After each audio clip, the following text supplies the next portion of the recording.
¿Qué pasa, compañeros? Estoy pelón.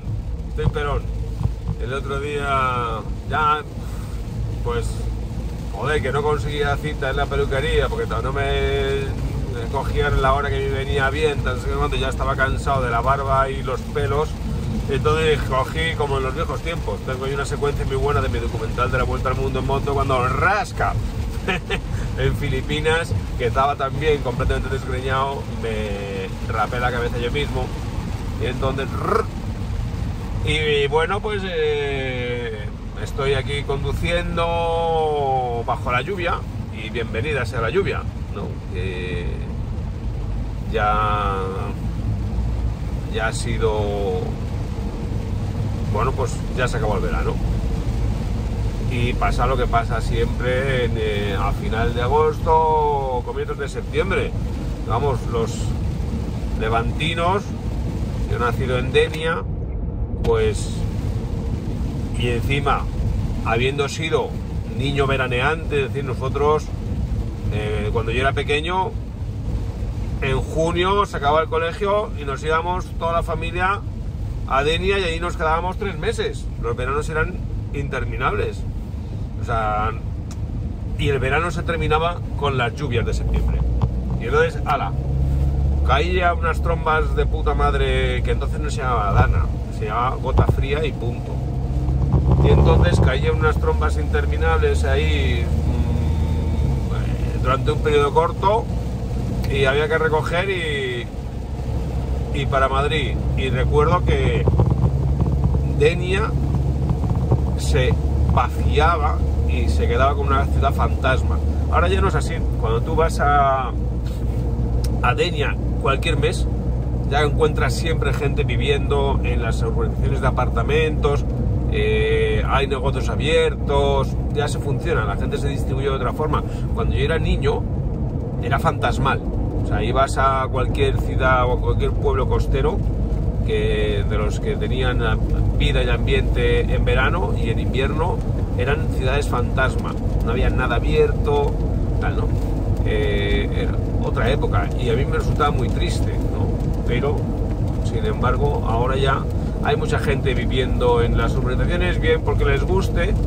Yo, por ejemplo, he vivido alguna época en Denia en invierno, cuando llegaban las oposiciones y tal, y para mí era un absoluto paraíso. Después ya hay más jubilados. Mi madre, por ejemplo, pasa ya largas temporadas allí en invierno y en otoño, porque el clima es más benigno. Entonces, pues bueno, ya te vas distribuyendo de otra forma. Antes no era así. Pero es que ha habido muchas cosas que han cambiado. Yo recuerdo mi infancia y yo, por ejemplo, llegaban las vacaciones de verano y nunca me llevaron de campamentos, ni de colonias, ni de nada.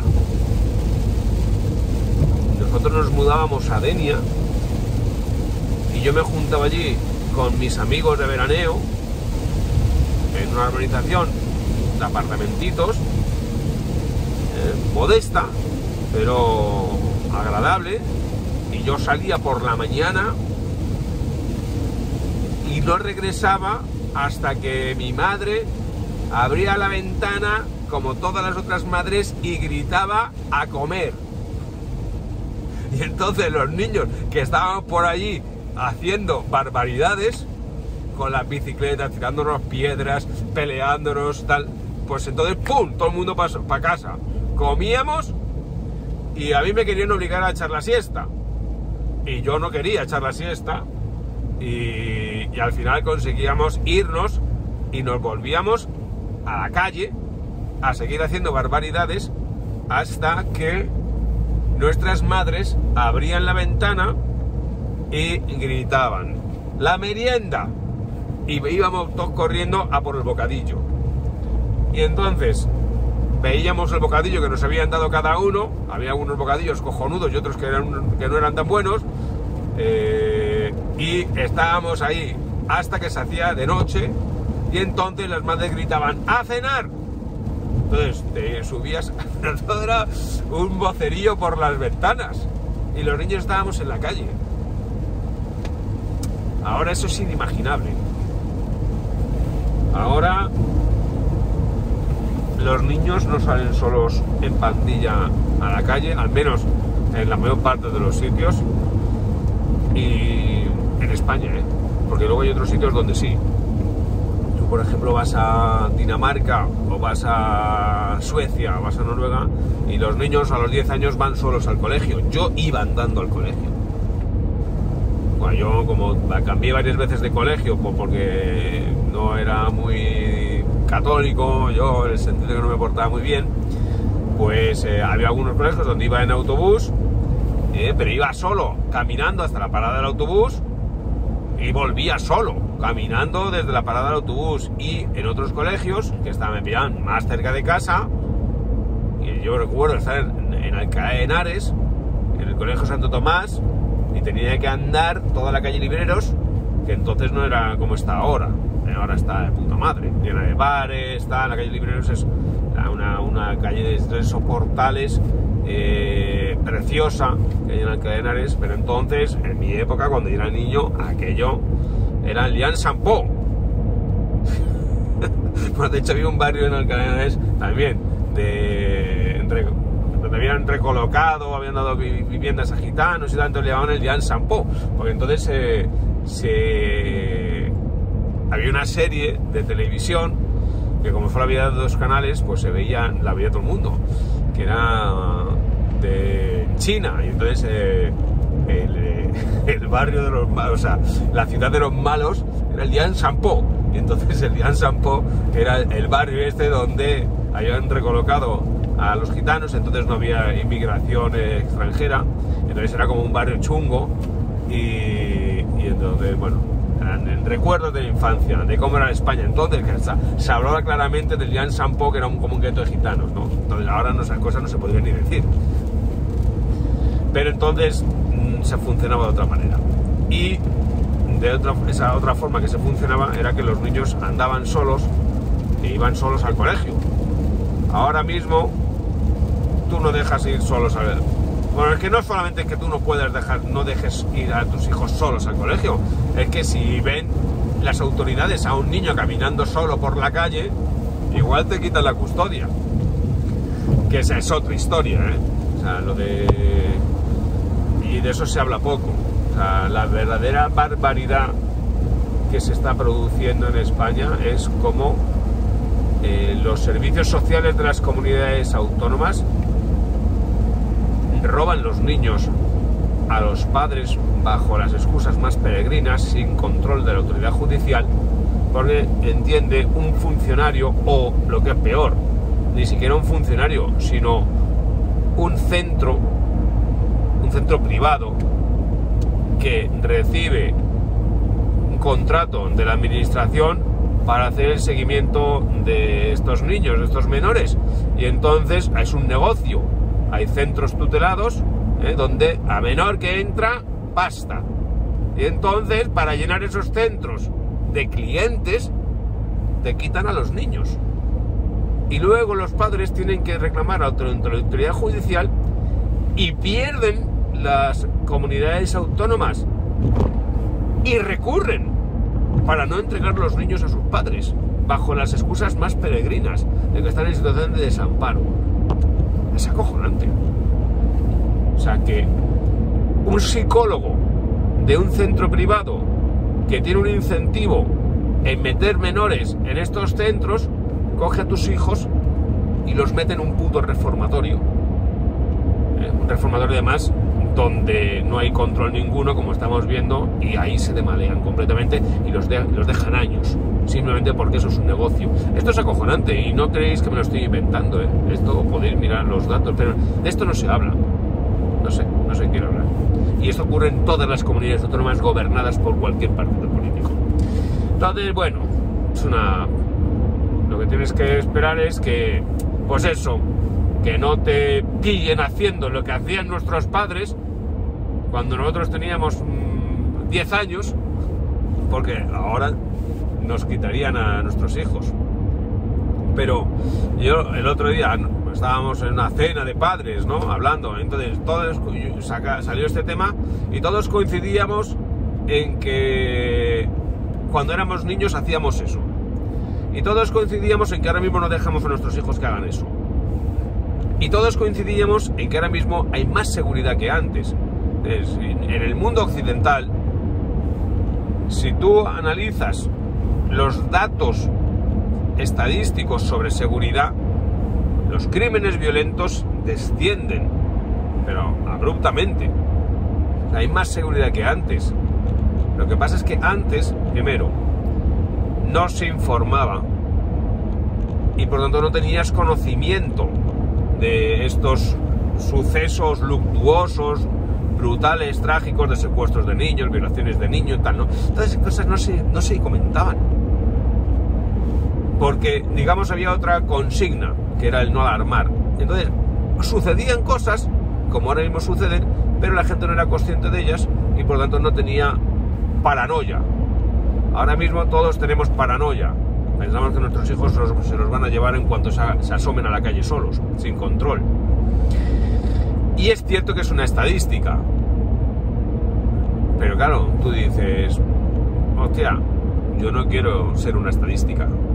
O sea, ya sé que no le pasa a todos los niños, que le pasa a un porcentaje muy pequeño.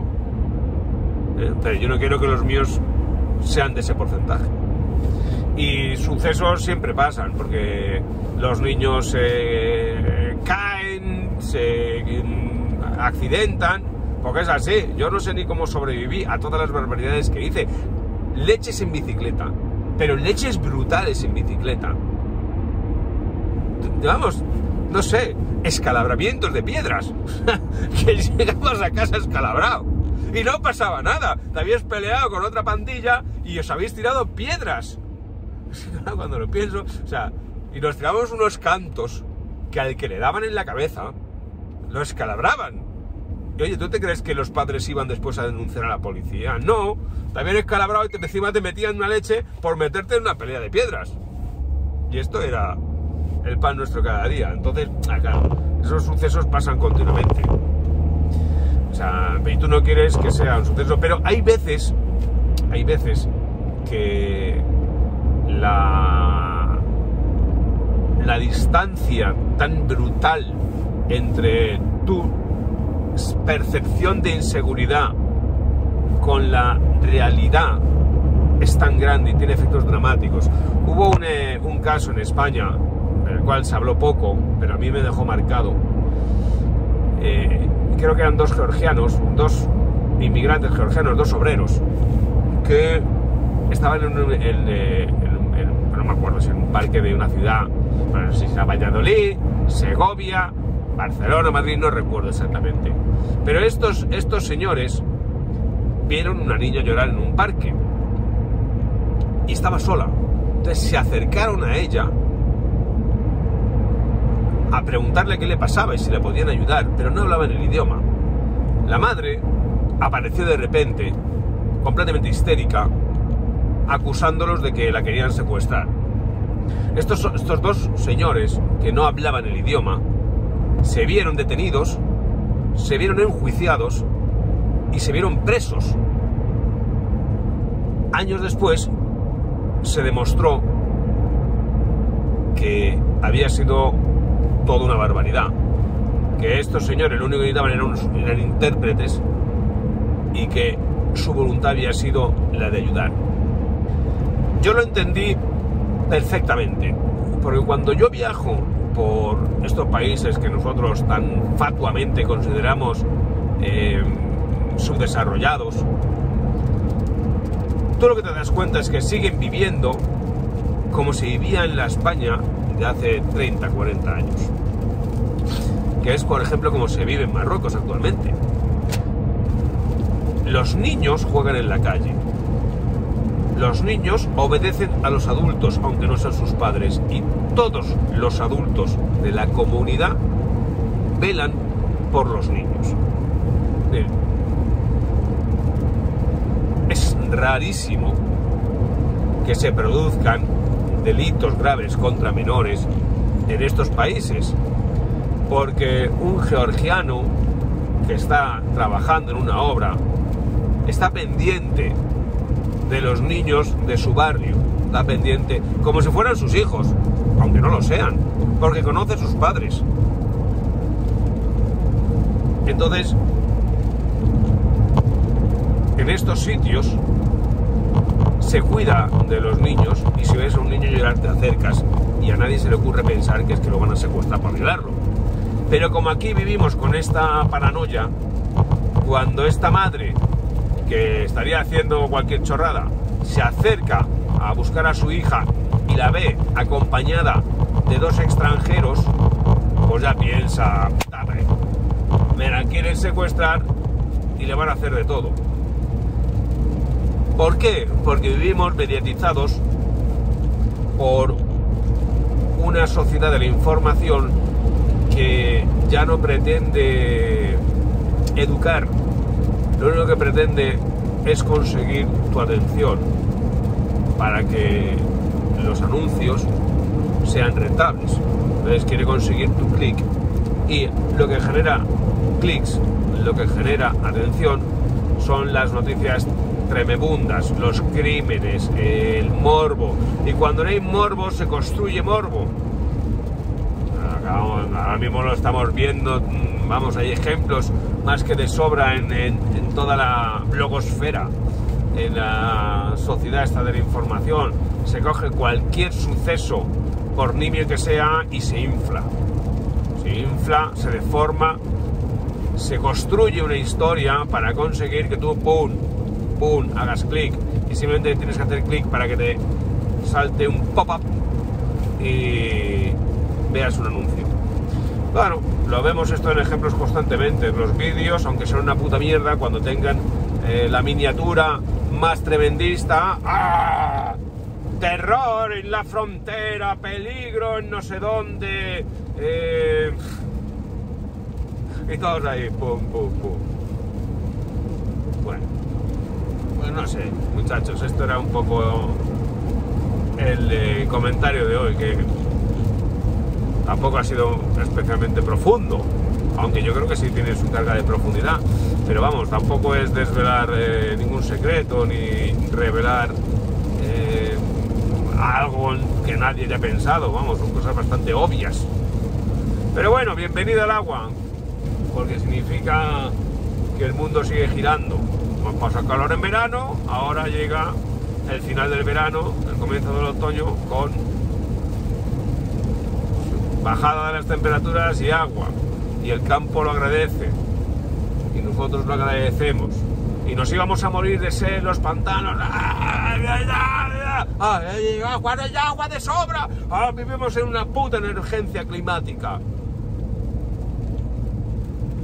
¿Por qué? Porque así consiguen que tú vivimos en el apocalipsis.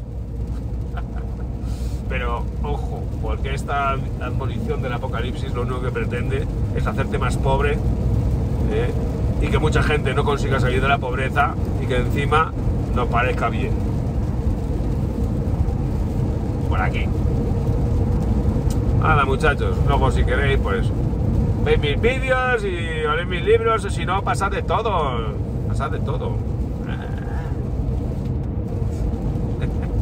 Está guay, me ha costado. Pues si no, ¿sabes lo que me cuesta el corte de pelo? Lo que la suscripción todo el año a nomadatv.es. Ay, qué cara. Venga, tíos, hasta otra.